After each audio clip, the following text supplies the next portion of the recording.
You know, seeing Toka and Hide having talk, I bet people would like them to fight for the pairing war's sake. We don't need war, we need love.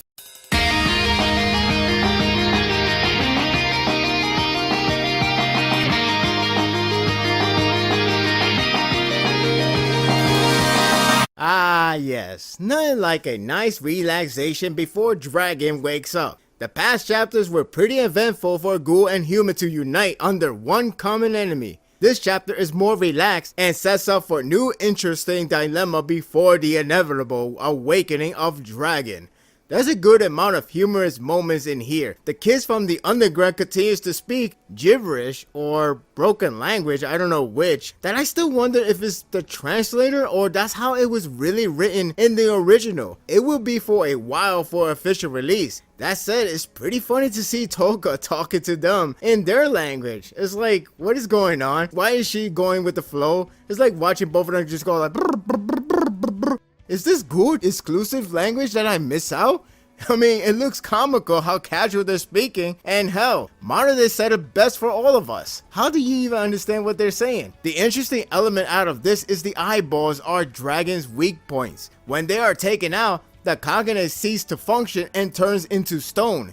I like how it cooperated with the knowledge of the previous Kagane. It makes sense on how many, if not all, have those eye pattern designs. Case in point, Kakuho's main body will probably be behind those eyeballs. It was worth noting that it was hinted back then that the eyes could be the weak points, and now we got a confirmation. I like how it slowly utilizes the life of Ghoul and Human as comrade. Not only is it reassuring that Ayato's journey didn't end up useless, but the gratitude he received from Kimi, a human, got him a bit flustered. Toka playing around with him is nice and funny, and Ayato gotten all worked up from it. Tsundere traits must run in the family. Bottom line is that they have to aim for the eyes, alas Resident Evil gameplay style. It's always the eyes for the creep factor, huh? Probably the most anticipated moment from the fans is Kimi and Nishiki reunion, and it didn't disappoint. It's all around sweet, delighting, and really charming. I'm glad they shed some light on how Kimi even joined with Kanu, and it's really for her own sake. Despite that Kanu was a madman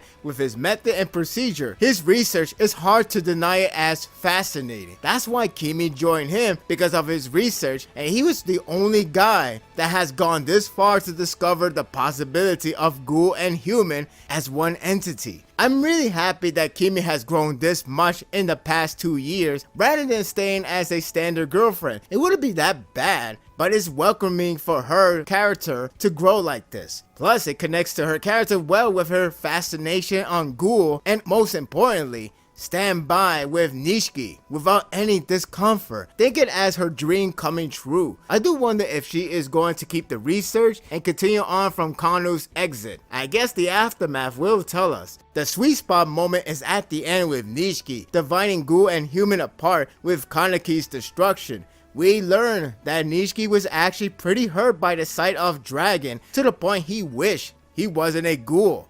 Damn.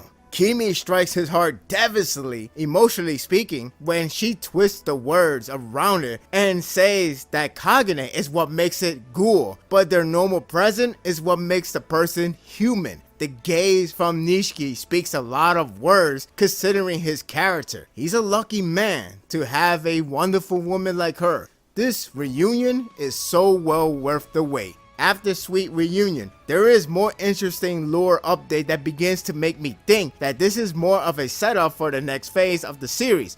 Masude and Uri have a good conversation that doesn't require awkwardness, thankfully. The original One-Eyed Ghoul is confirmed to be a Washu family member.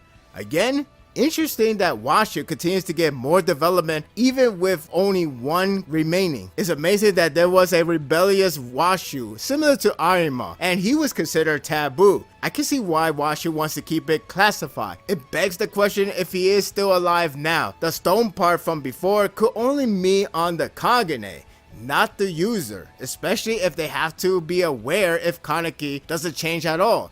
Those ghouls want him alive after all. Masaru does have another agenda to be part of the team, which had me concerning for a while. This segues to V organization because it does appear that they have their last call over everyone. Once again, is building up for more reveal on V, and it slowly transitioned them as the main villains, who have been considered one for a while. If those subtle words from Masaru weren't enough, then how about V making them move now? The skirmish from V is a sign for what's to come later, especially since they have plenty of soldiers. They tried to assassinate everyone in that one room, but surprisingly, Takeomi reprises his role as an investigator to protect them. So long Yoriko is safe, he's good to go. This gives me a bad feeling because now we know that V is finally making their move, yet they did it silently. Where are the other ones? For that matter, what is their agenda to attack the Peace Treaty? Why not aim for Dragon only? It doesn't help that no one really knows V except few, and Kaneki is one of them. This is only going to grow worse from here on. Toka and Hide's conversation is amusing and charming. See, we don't need parrying wars. There's nothing like a really good talk between Kaneki's wife and best friend. Happy to see how well they connect. Hide does remove his mask, but it's censored. I don't know if this is Ishida's way of saying that his face is disfigured so badly that it's not suitable for viewers at all. Or we have to wait longer for the reveal. I think it's the latter. Perhaps the reveal will arrive when Kaneki wakes up. Judging by Toka's reaction, it probably does look really bad. It's heartwarming when Hide asks Toka about her love for Kaneki. Toka does appear rather shy about it. True tsundere still lives in her. I laugh at Hide thinking doves as actual doves. It's been a while since I last heard that, to be honest. They both share the same purpose and become even friendlier. They should redo the wedding when the struggle is over with Hide as best man. He's truly a best man. The new key development could be the ring that Toka gave to Kaneki before the small time skip. First of all, if that's true, then we should be safe from thinking that the ring as an omen as death wish for Toka. I would be so happy. Next, that is a good idea to consider the ring to track down the main body. I like the clever visual use of the ring and Toka's eye, a clever parallel to the chapter's discovery. The only question is what to do about it. Do they have to bring shovels and metal detectors now? As funny that does sound, there might be another way to track it down. Either way, this sounds like a major step and no time to waste, because it does appear Dragon is waking up. It's a calming and amusing chapter. The visual is solid and the atmosphere is delighting despite the inevitable crisis inbound. It's great to see more interactions from two sides, and Kimi and Nishiki reunion is all around delightful. There are plenty of new intriguing info and possible setup for the next phase, including with V. Dragon is awakening. Time to hunt the treasure named Kaneki. What are your thoughts of this chapter? Do you believe we're going to see more about the original One-Eyed King? I feel like we're going to learn a lot more, especially how much has been building up on the Washus, the V, and now we're learning more about the One-Eyed King as well. Perhaps he is alive. I'm guessing he's alive. It all depends how far back it was that time. But then again, his life form probably be long lasting, just like the other ghouls when it comes to cannibalism. So it's very compelling when you really put all of those three together. The Washus, the V organization, and the One-Eyed King. It's like it's all coming down to the next phase of the series. Whether if it's the third part or is after this arc. I still think there is a third part and it's still building up for some big reveal. It's only a matter of time. And that will do it for the review. I hope you enjoyed this one. If you like this and want more of this, subscribe to my channel and my world will be yours to stay. Until next time, take care.